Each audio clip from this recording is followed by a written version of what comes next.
Alright, welcome back to lesson number 4 quiz. And we're going to move on. Well, actually, I don't know if I said this, but answer for number 3 is A, 124 kips when we went through that. Now moving on to number 4. The carbon content of steel affects its, I know its strength for sure, and it also affects its ductility. Modulus elasticity, that's incorrect. Steel is always going to be 29,000 KSI or 29 million PSI. So I know that's not 1. And then 4, corrosive resistance. I'm not 100% sure about that. But let's look at the answers. So we know it's not 1, so we can get rid of C and D. It's either 3 and 4 or 2 and 3, which I know it's B. 2 and 3, because it's definitely 2. I know that for a fact.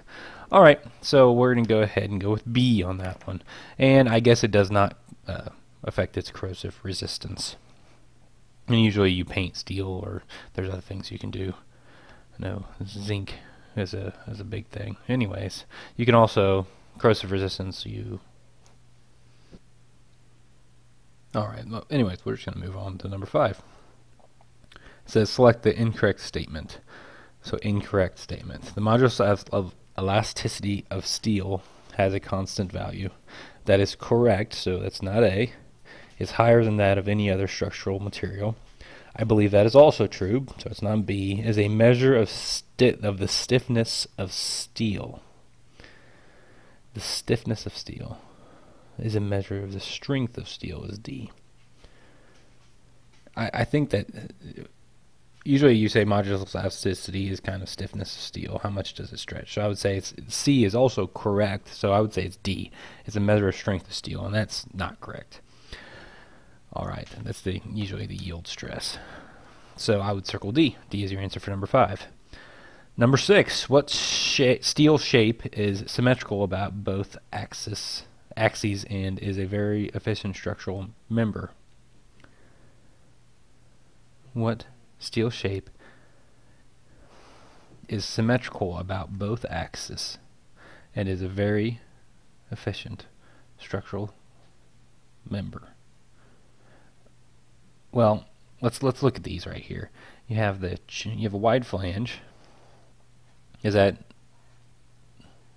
you could say that it is symmetrical about both axes. The channel is not symmetrical about both axes. It's not symmetrical about your YY axis. So it's not channel. It's not a B. It says plate girder. Plate girder is a girder that's welded right here. It's just a plate for the flanges, a plate for the web, and and welded, or you can have it built up with angles bolted, or really you could do anything, but it's a plate girder. Oh, and yeah, you could say that could be.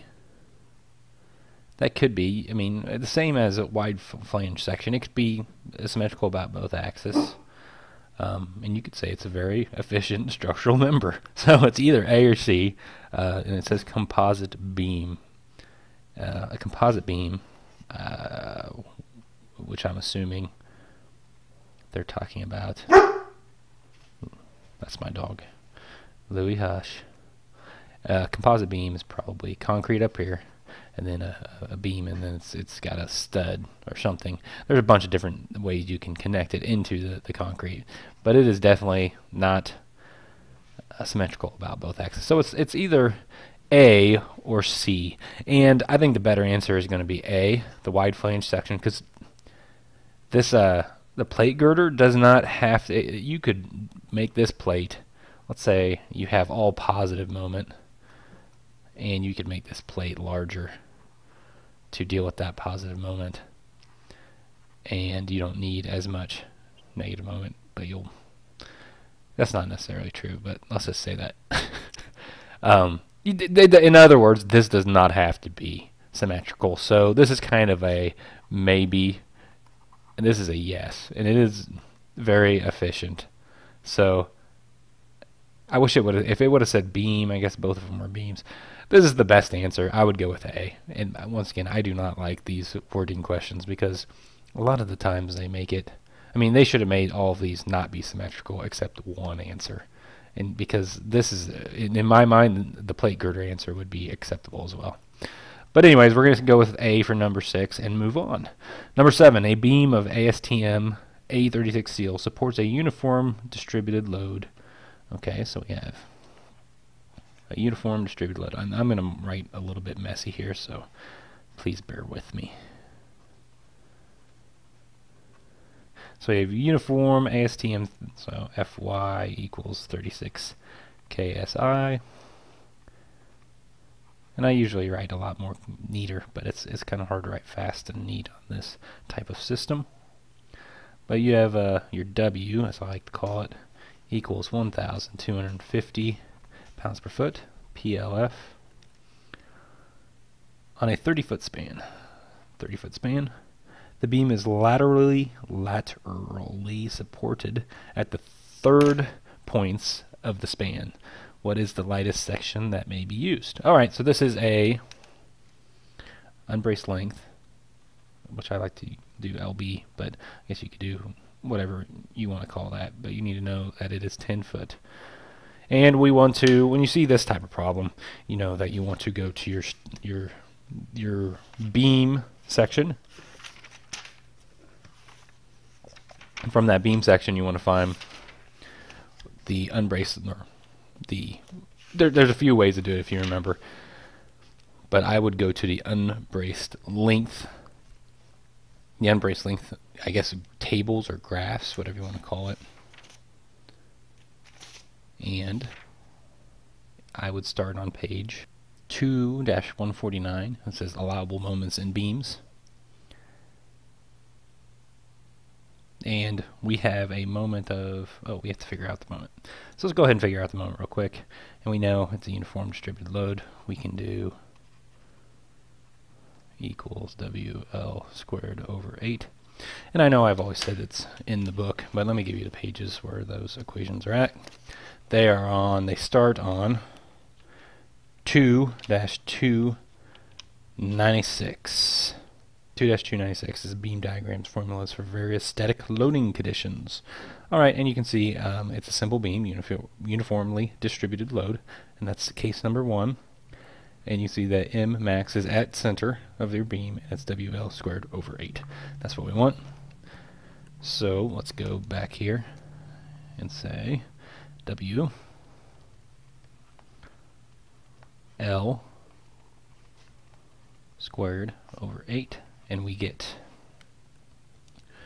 1250 times 30 squared divided by 8 equals, and then let's see if this is, it's in foot kips, so I'm going to go ahead and put this in foot kips, and you could just divide it by 1,000. 1,000 foot per kip. And that'd be 140.6 foot kips. Alright, now we go to the table. And we need to go down to 140.6. As you can see, they get very large, but we're at 140.6. So we go all the way to page 2-170, 170, and there we are, 140.6. So let's just go to 140. That should be good enough. And then our unbraced length, which you might want to call it LU instead of LB. That might be, I think in the Steelbook they call it LU. So let's go to 140. That'll be close enough. Good enough for government work. We go down 10. It says unbraced length on the bottom. We go down to 10. We go up to 140. And it might behoove you just to copy something. Well, maybe not. It's not good to copy. But sometimes people go in and just use their pencil and mark it. But it's easier to follow. Sometimes it's hard to follow those dotted lines up. But as you can see, we go over from there, and I see W16 by 50 is the first dark line that we come to. W16 by 50.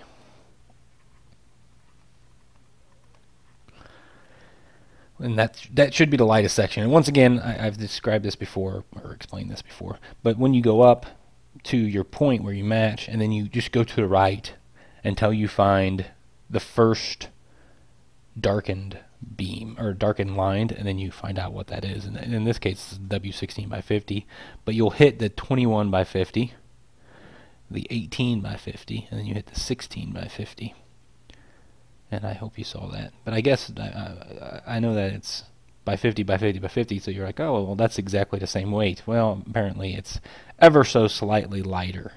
And not only is it lighter, it's also it's a less deep section, which is pretty. I know bridge building, it's big, and I'm sure in building, I mean, the more depth you have to deal with, the more space you have to take up. So if you have what was the first one? A 21 inch compared to 16, I mean, that's 5 extra inches of beam that you have using the same weight, and it works. So that's 5 extra inches that you could do other things. And maybe it might behoove you to take the less economical beam, which would be the 21 by 50, because you want a larger beam. You want to stick a larger beam in there because, let's say, your floor is, say, 2 foot thick in your building, and you want to have less bearing or wherever you're sitting on, so you want to use the larger beam. But anyways, that's how you use a table. And we said W16 by 50 is our answer. Let's see if that lines up to their given answers. And it does. B, W16 by 50, that's our answer. B for number 7. All right, I'm going to turn over page and go on to number 8. Let's clean this up a little bit.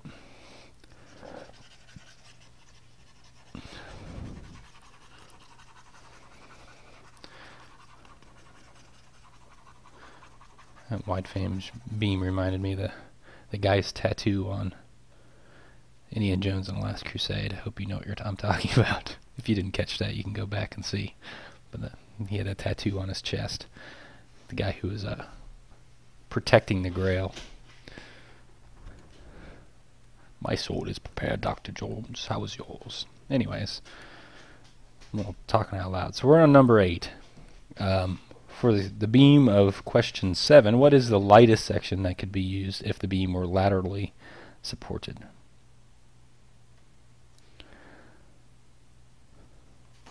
That doesn't make 100% sense. Okay, I'm assuming it means continuously lateral support.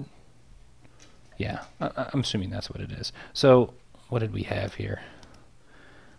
We had 140.6 foot kips.